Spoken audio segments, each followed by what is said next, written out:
প্রমাণ সমেত সায়ন্তনকে ধরতে মাঝরাতে ছুটে গেল উজি। সম্পূর্ণ জানতে হলে দেখতে থাকো। গল্পের শুরুতেই দেখা যায় যে উজি ব্যাপারটাকে মোটেও ভালোভাবে দেখছে না, আর অন্যদিকে সায়ন্তন চেষ্টা করছে খেয়াকে নিজের করে পেতে। এর মাঝখানে ভানু সমস্ত দায়িত্ব পালন করবে বলে নিশাকে কথা দেয় আর বলে, নিশা তুই যে এই বিয়েটা শুধুমাত্র করছিস শুধুমাত্র ওই পুলিশকে হাতে রাখার জন্য, তেমনটা নয়। আসলেই তুই জিৎ বসুকে ভালোবেসে ফেলেছিস, আর সেটা খুব ভালো মতন আমি বুঝতে পারছি। তখনই নিশা আর কোনো কথার উত্তর দিতে পারে না। ভানু তখন বলে, তোর এই যে কথা বলা, না চুপ করে থাকা, সমস্ত কিছু আমার কাছে এখন ক্লিয়ার হয়ে গেছে। তবে ঠিক আছে, তুই যখন চাইছিস আমার তাতে কোনো আপত্তি নেই। তুই যেমন যেমন বলেছিস ঠিক তেমন তেমনই হবে।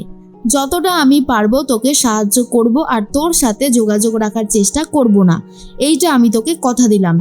নিশা বুঝতে পারে ভানুর সাথে সে অন্যায় করছে। অন্যদিকে জিৎ বসু উজি না থাকাকালীন সময়ে বিভিন্ন পুলিশদেরকে ডেকে কথা বলতে থাকে আর বলে, তোমাদেরকে আমি এখানে ডেকেছি কিছু কথা বলার জন্য, যেগুলো তোমরা ভালো করে শুনে নাও। এই যে ভেন্যুটা, এখানে কে আসছে কে যাচ্ছে সমস্ত কিছু তোমাদেরকে নজরে রাখতে হবে। আমি হয়তো বিজি থাকবো নিশার সাথে, কিন্তু তোমাদেরকে পুরো ব্যাপারটা সামলাতে হবে। আর এই যে চিপটা দেখতে পাচ্ছ, এই চিপটা যেভাবেই হোক না কেন নিশার ফোনের মধ্যে ঢুকিয়ে দিতে হবে, যাতে আমরা সমস্ত কথোপকথন শুনতে পারি। আমি নিশাকে বিয়ে করছি ঠিকই, কিন্তু আমার জানার খুব দরকার এই মহারানী আসলে কে। মহারানী যে আসলে নিশা মিত্র, সেটা আমি ঠিক সময় প্রমাণ করে দিতে পারবো। আর সেটার জন্যই কিন্তু এত বড় একটা অভিনয় করা হচ্ছে। কিন্তু এটাও ঠিক যে আমি নিশাকে ভালোবাসি, কিন্তু অপরাধীর কোনো ছাড় হবে না। এর মধ্যেই চলে এসেছে উজি। উজি দেখে একটু চমকে যায় আর বলে, স্যার আপনি সবার সাথে মিটিং করছেন? তখনই একটু অবাক হয়ে গেছে জিৎ বসু আর বলে, আসলে আপনি কাজে জয়েন করার আগে একটা কেস ছিল, সেটা নিয়েই একটু ডিসকাস করছিলাম। তখন সবাইকে বলে, যাও তোমরা নিজেদের কাজগুলো সেরে ফেলো। এরপরে উজি বলে, স্যার সমস্ত কেনাকাটা হয়ে গেছে, এখন শুধু সময়ের অপেক্ষা। এর মধ্যেই জিৎ বলে, আমারও এদিকে ম্যাক্সিমাম কাজ হয়ে গেছে, এখন বিয়েটা হয়ে গেলেই শুধু হয়ে যাবে। তখনই উজি বলে, স্যার একটা কথা বলবো। আমার বাবা মাকে আমি কথা দিয়ে রেখেছিলাম যে আমি দিদির বিয়ে একদিন ভালো পাত্রের সাথে দেব, আর ও বিয়ে করে সুখী হবে। স্যার আপনি আমার দিদিকে দয়া করে একটু সুখী করবেন। বেচারা ভালোবাসা জন্য অনেক কষ্ট পেয়েছে, আপনি তো সবটাই জানেন। ওকে কিন্তু কষ্ট দেবেন না স্যার, তাহলে আমি নিজেকে কখনোই ক্ষমা করতে পারবো না। এই কথাগুলো উজির মুখে শুনে একটু অবাক হয়ে যায় জিৎ বসু, আর বোঝার চেষ্টা করে হঠাৎ করে এই কথাগুলো কেন বলছে। আসলে উজি সন্দেহই করছিল জিৎ বসুকে, যে আদৌ জিৎ বসু আমার দিদিকে ভালোবাসে তো, নাকি পুরোটাই ধরার জন্য একটা পরিকল্পনা। এর মাঝখানেই খেয়া কথা বলতে থাকে সায়ন্তনের সাথে আর বলে, বৌমণি যেটা করলো তার জন্য আমি আপনার কাছে ক্ষমা চাইছি, দয়া করে আপনি আমাকে ক্ষমা করে দেবেন। সায়ন্তন বলে, আরে না না খেয়া, এ আপনি কি বলছেন? আপনি তো কোনো অন্যায় করেননি, আর আপনি কেনই বা ক্ষমা চাইবেন? দেখুন, আপনার বৌদি হলো একজন পুলিশ, আর তার কাজই হচ্ছে মানুষকে সন্দেহ করা। সব মানুষের মধ্যেই উনি অপরাধীর ছাপ দেখতে পায়, আর উনি যদি আমার বিষয়ে বেশি সন্দেহ প্রকাশ করে তাতে আমার কোনো অসুবিধা নেই, কারণ আমি তো একজন ভালো মানুষ, তাই আমার বিরুদ্ধে আর কি বা করতে পারবে। তুমি এসব নিয়ে একদমই ভেবো না। খেয়া সায়ন্তনের প্রেমে রীতিমতো হাবুডুবু খেতে থাকে। অন্যদিকে দেখা যায় উজি কথা বলতে থাকে ঋষির সাথে আর বলে, তোমার বাড়ির সবাই আমার দিদির বিয়েতে যাবে তো? তখনই ঋষি বলে, হ্যাঁ মানে সবাই তো যাওয়ার কথা ছিল, তুমি তো জানোই দিদিভাইকে, দিদিভাই মনে হয় না যাবে, আর দিদিভাই যদি না যায় তাহলে শঙ্খদাও যাবে না, আর কাকিমণি মনে হচ্ছে না যাবে। কাকুমণিকে জিজ্ঞেস করলাম, কোনো উত্তরই পেলাম না। তখনই উজি বলে, তুমি যাবে তো? তাহলেই হবে, তুমি ছাড়া আমার কাছে আর কারোর গুরুত্ব অত বেশি প্রাধান্য পায় না। তুমি আমার সাথে থাকলে আমি সব কিছু করতে পারি। তখনই ঋষি বলে, আমি সবসময় তোমার সাপোর্টে আছি, থাকবো, বুঝতে পারলে?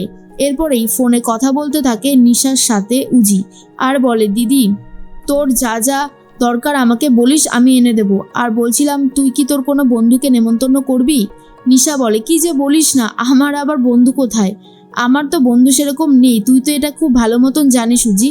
উজি তখন বলেন, সে তো বুঝলাম দিদি, তবে ভানুদা ভানুদা না কষ্ট পাবে জানিস তো, কারণ ভানুদা তোকে অনেক বেশি ভালোবাসে।